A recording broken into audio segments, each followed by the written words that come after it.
রাধে রাধে বন্ধুরা, আপনাদের সকলকে নতুন আরেকটি ভিডিওতে আরও একবার অনেক স্বাগত। বন্ধুরা, চলছে অগ্রহায়ণ মাস। মা লক্ষ্মী ও ভগবান নারায়ণের অত্যন্ত প্রিয় এই অগ্রহায়ণ মাস। এই মাসকে আবার লক্ষ্মী মাসও বলা হয়। তাই খুব সহজেই মা লক্ষ্মীর আশীর্বাদ ও কৃপা দৃষ্টি এই মাসে লাভ করা সম্ভব। অগ্রহায়ণ মাস ভগবান শ্রীকৃষ্ণের অত্যন্ত প্রিয়। স্কন্দ পুরাণে ভগবান শ্রীকৃষ্ণ স্বয়ং নিজেই বলেছেন, মাসের মধ্যে আমি মার্গশীর্ষ। অগ্রহায়ণ মাসের অপর নাম মার্গশীর্ষ। তাই এই পবিত্র অগ্রহায়ণ মাসে ভক্তি ও নিষ্ঠা সহকারে মা লক্ষ্মী ও ভগবান শ্রীকৃষ্ণের পূজা আরাধনা করার পাশাপাশি কিছু উপায় বিধিও যদি আপনারা মেনে চলতে পারেন, তাহলে মা লক্ষ্মী সহ ভগবান শ্রীকৃষ্ণেরও খুব সহজে কৃপা লাভ সম্ভব।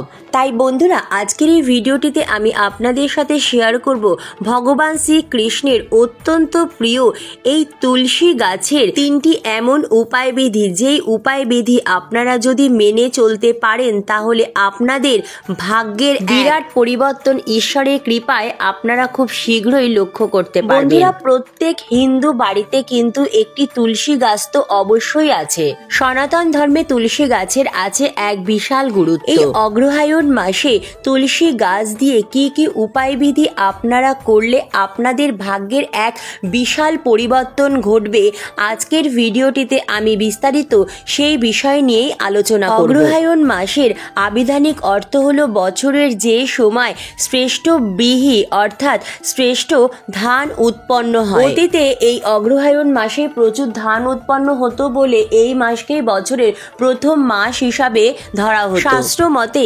বিবাহ বা যে কোনো শুভ অনুষ্ঠান করার জন্য এই অগ্রহায়ণ মাস সর্বশ্রেষ্ঠ। এই অগ্রহায়ণ মাসেই লক্ষ্মী পুজো ও নবান্ন উৎসব অনুষ্ঠিত হয়। এই পবিত্র অগ্রহায়ণ মাসে কোন সেই বিশেষ খাবার আপনারা প্রতিদিন একবার হলেও খাবেন, এবং তার সাথে এই অগ্রহায়ণ মাসে কোন সেই বিশেষ জিনিস যেটি আপনি আপনার কর্মস্থলে বা মানিব্যাগে বা লকারে রাখবেন। আর এই সমস্ত জিনিসই কিন্তু ভগবান শ্রীকৃষ্ণের অত্যন্ত প্রিয় এই তুলসী গাছের সাথে সম্পর্কিত। তাই বন্ধুরা, সবার প্রথম কিন্তু জেনে নেওয়া দরকার, আপনাদের বাড়িতে যদি তুলসী গাছ থাকে তাহলে এই অগ্রহায়ণ মাসে আপনারা কি কি নিয়মবিধি অবশ্যই মানবেন, নইলে কিন্তু হিতে বিপরীত হতে পারে।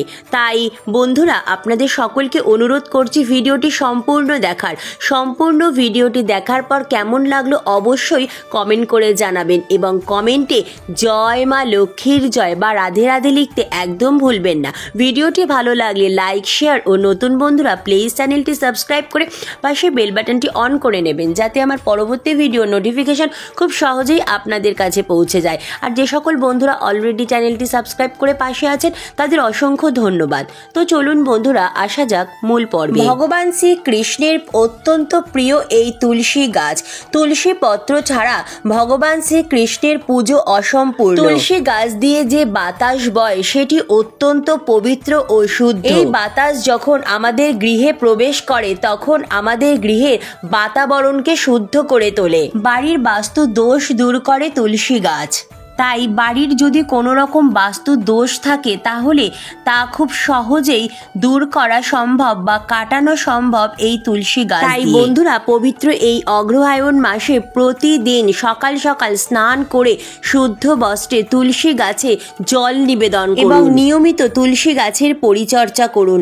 বন্ধুরা, যে বাড়িতে তুলসী গাছ সবুজ এবং সতেজ থাকবে সেই বাড়িতে কখনো রোগ, জ্বালা, যন্ত্রণা এবং বাস্তু দোষ থাকে না। যেই বাড়িতে সর্বদা স্বামী স্ত্রীর মধ্যে মনোমালিন্য অর্থাৎ দাম্পত্য কলহ, পরিবারের সকল সদস্যের মধ্যে খিটিমিটি, ঝগড়া, বিবাদ, কলহ, অশান্তি লেগেই রয়েছে, তাহলে বুঝে নেবেন বন্ধুরা, সেই বাড়িতে কিন্তু তুলসী গাছের সঠিকভাবে পরিচর্যা করা হচ্ছে না। অনেক বাড়িতেই দেখা যায় তুলসী গাছ কিন্তু সবুজ সতেজ নয়, আর কয়েকদিনের মধ্যেই তুলসী গাছের সমস্ত পাতা ঝরে যায় বা তুলসী গাছ শুকিয়ে যায় বা গঙ্গা পেয়ে যায়। তাহলে বন্ধুরা বুঝে নেবেন সেই বাড়িতে কিন্তু প্রচুর পরিমাণে বাস্তু দোষ রয়েছে। তুলসী গাছ সেই বাড়িতে অবহেলিত, সঠিকভাবে তুলসী গাছের সেবা করা হচ্ছে না। কারণ বন্ধুরা, বাড়িতে তুলসী গাছ থাকলে তুলসী গাছের কিছু যত্ন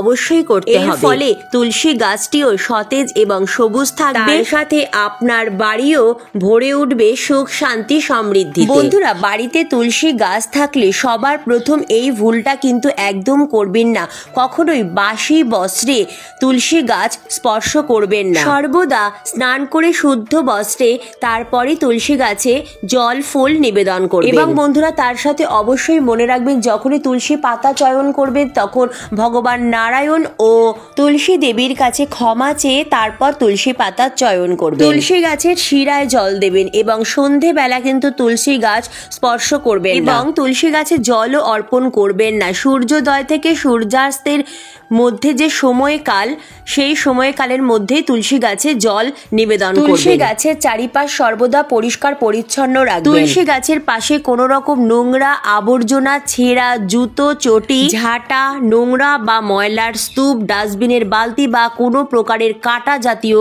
গাছ একদম রাখবেন না। অনেক সময় দেখা যায় বাড়ির মহিলাদের চুল উড়ে গিয়ে তুলসী গাছে বা তুলসী মন্দিরে পড়ে থাকে। এটি কিন্তু বাড়ির বাস্তুর জন্য অত্যন্ত খারাপ। কারণ বন্ধুরা, তুলসী গাছে আমরা সবাই জানি মা লক্ষ্মী ও ভগবান নারায়ণের বাস। তুলসী গাছ আমাদের বাড়ির বাতাবরণকে শুদ্ধ করে, বাড়ির বাস্তু ঠিক রাখে। পরিবারের কোনো সদস্যের চুল যদি তুলসী গাছে গিয়ে পড়ে, তবে তুলসী গাছের সেই পবিত্র বা শুদ্ধ কার্যকারী ক্ষমতা হ্রাস পায়। তাই বন্ধুরা, তুলসী গাছের চারিপাশ বা তুলসী গাছ সর্বদা কিন্তু পরিষ্কার পরিচ্ছন্ন রাখবেন। অনেক সময় দেখা যায় বাড়ির সদস্যরা কোনো না কোনো কারণে রোগ জ্বালা যন্ত্রণায় ভুগছেন, অর্থাৎ নানা রকম অসুখ বিসুখ বাড়িতে লেগেই রয়েছে। বিশেষ করে দেখা যায় বাড়ির যারা ছোট সদস্যরা থাকে তারা কোনো না কোনো কারণে প্রায় সারা বছর অসুস্থ থাকছে। এর কারণ হতে পারে বাড়ির বাস্তুদোষ বা বাইরের কোনো ব্যক্তির খারাপ নজর দোষ। তাই বন্ধুরা, পবিত্র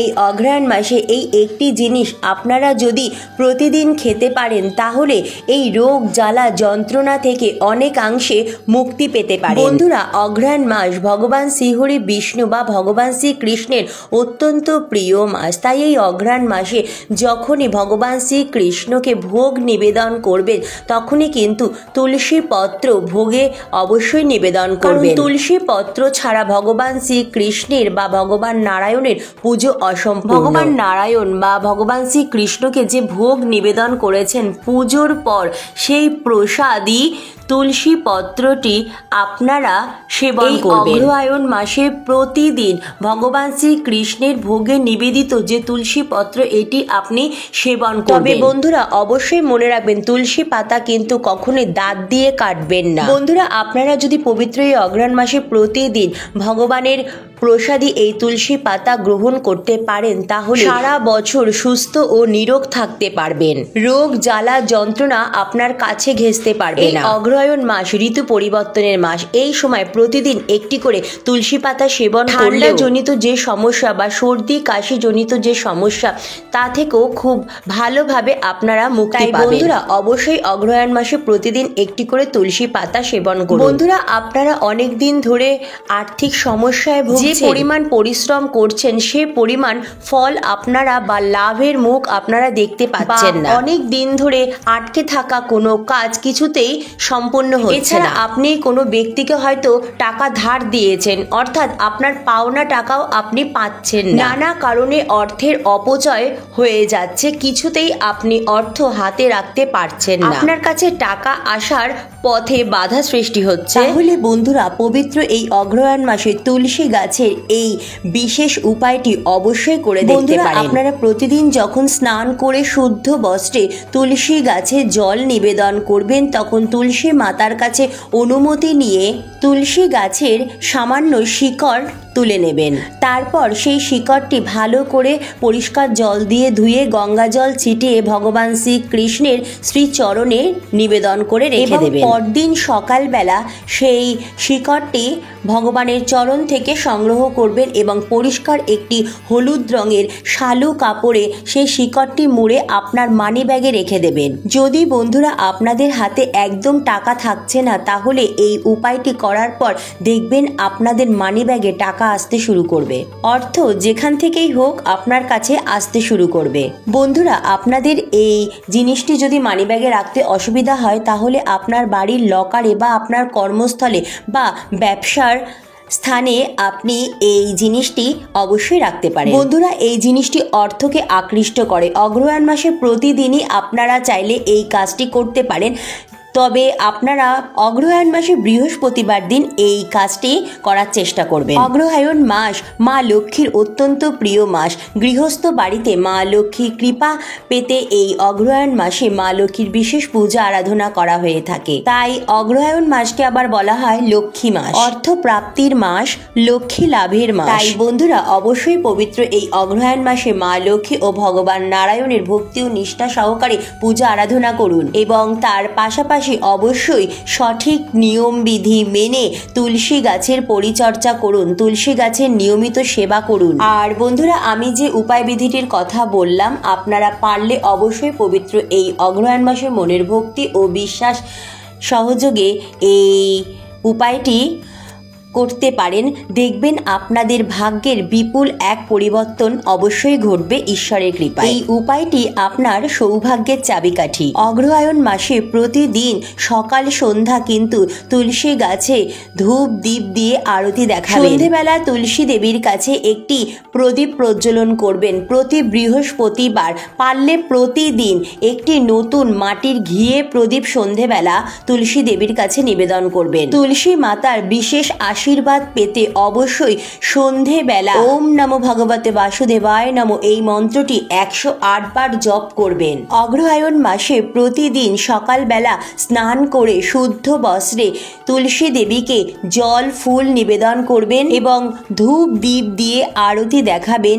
এটি হবে আপনার সকালবেলার প্রথম কাজ। তেমন সন্ধেবেলা শুদ্ধ বস্ত্র পরিধান করে নিজ মস্তকে গঙ্গা জল ছিটিয়ে আপনি আপনার ঠাকুর ঘরে সিংহাসনের সমস্ত দেবদেবীর যেভাবে সন্ধ্যা পুজো বা সন্ধ্যা আরতি করেন সেভাবে সন্ধ্যা পুজো সেরে নিয়ে তুলসী মন্দিরের কাছে চলে আসবেন। তুলসী মাতাকেও সন্ধ্যা আরতি করবেন এবং অবশ্যই তুলসী মাতার কাছে ঘিয়ে প্রদীপ প্রজ্বলন করবেন। বন্ধুরা, ভক্তি ও নিষ্ঠা সহকারে নিয়মিত তুলসী মাতার সেবা করুন। দেখবেন ভগবান শ্রীকৃষ্ণ ও তুলসী মাতার কৃপায় আপনার জীবনের সমস্ত বাধা বিঘ্ন খুব সহজেই দূর হয়ে যাবে। আপনার সংসার ধন সম্পত্তিতে ভরে উঠবে। সারা বছর আপনি এবং আপনার পরিবার সুস্থ ও নিরোগ থাকতে পারবে। তো বন্ধুরা, আজকের মতো এইটুকুই। কেমন লাগলো আজকের ভিডিওটি অবশ্যই কমেন্ট করে জানাবেন। অনেক অনেক ধন্যবাদ ভিডিওটি দেখার জন্য।